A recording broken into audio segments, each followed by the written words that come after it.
Hey YouTube, Jim here, Further 73. What's been going on?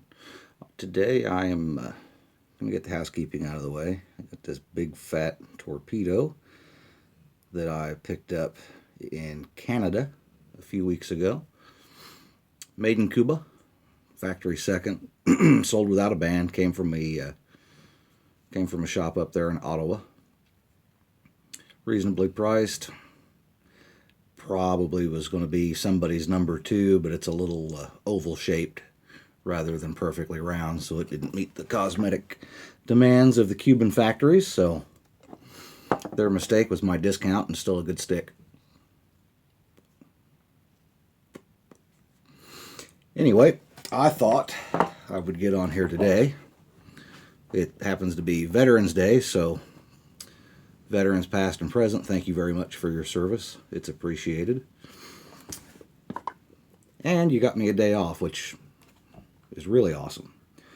Now, I thought I would come on today and talk about a little bit about tobacco prep, which I'm smoking a cigar, so I don't have to prepare anything. But I know flakes can be confusing for new smokers. I know I've had my share of challenges with them. There's the old folding stuff. The Z method or whatnot. There's plenty of videos out there on how to smoke a flake. I prefer to rub them out, and I found a really awesome, easy way to do that. Go to your local brick and mortar. If they're anything like the ones in the Midwest, they're partially a head shop. They cater to the cigarette crowd to pay the bills, and then they've got a nice humidor with cigars and some pipes and pipe tobacco. But anyway, go in there and pick yourself up a tobacco grinder. You'll find this in the head shop department or at your local head shop. And what it is, it's generally sold to your local friendly ganja enthusiast. This one happens to have an 8-ball because apparently that's cool. But what it is, it's a grinder. And you can see in there it's got these little teeth. It's all die cast, really cheap, probably made in Pakistan or China. China for this one. And under the teeth there, I don't know if you can see there, it's got a screen to keep the bigger portions from falling through. And the bottom of it unscrews here. You can see the screen there. And the little fine dust collects down here in the bottom in this little cup. The ganja freaks use that to catch what they call keef, so I'm told, which is basically a powdered hash, I guess, that's supposed to be really intent in the pothead's pleasure when their stash runs dry, I guess.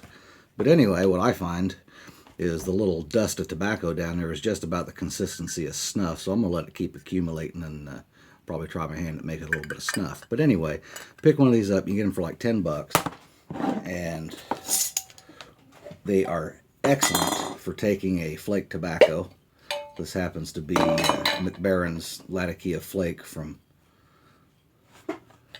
when was that? Yeah, March of this year. I've had it for a few months, so it's kind of, I let it dry a little bit before I jarred it up. So it's just perfect smoking temperature, or moisture. But you got this nice flake here.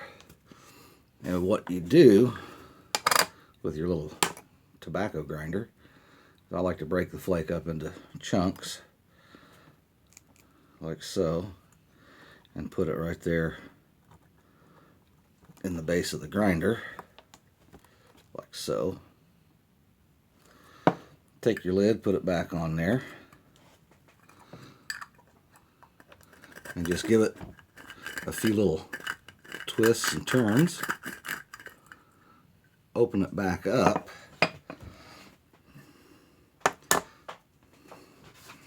And there is your flake, perfectly rubbed out and ready to smoke that quick. So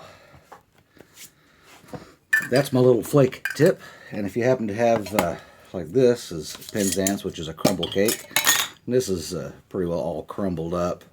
You can see here that I've done the same thing with it, and it's ready to smoke right out of the jar now. So it's really convenient. You can prepare as little as you want for a bowl or as much as you want to make flake smoking convenient later on, because there's some blends that are only available in Flake, and you get all the nice aromas and flavors out of the hot press flake that you just don't get from a leaf ribbon, a loose ribbon cut. So anyway, that's that. I'm going to pause this just a second and show you one more little quick demonstration with my grinder here, and then I'm off. You see I'm out here in the shop. I'm off to enjoy the day in the shop, maybe get some stumbles turned out, get this place cleaned up, and get ready to batten down the hatches for winter. Be right back. Did you miss me? Anyway, I'm back. One more little thing to show you with the grinder here. I picked up a pound of Cornell and Deal's Pirate Cake while I was in Chicago this spring, and I cut it up into little brownies like this. This is just like the plug tobacco that you would order if you got the little 1 3/4 ounce tin. What I do, take your handy dandy everyday carry knife here and slice off a nice thick chunk right off of the block here. Very much like a flake at this point. A lot of times you can just rub out a little chunk, which is what this is. I've just sort of broken that off of the big chunk and rubbed some out. Take this chunk, just like you did with the flake, stick it here in a handy dandy grinder. Just a few little twists. Real time. And right there is your perfectly rubbed out, ready to smoke plug tobacco. So I'm going to end it there. Thanks for watching. I do appreciate the comments, and give it a try. $10 well spent, and maybe you'll get lucky and find one that's a little cooler than an 8-ball. Happy Veterans Day, YouTube. Take care.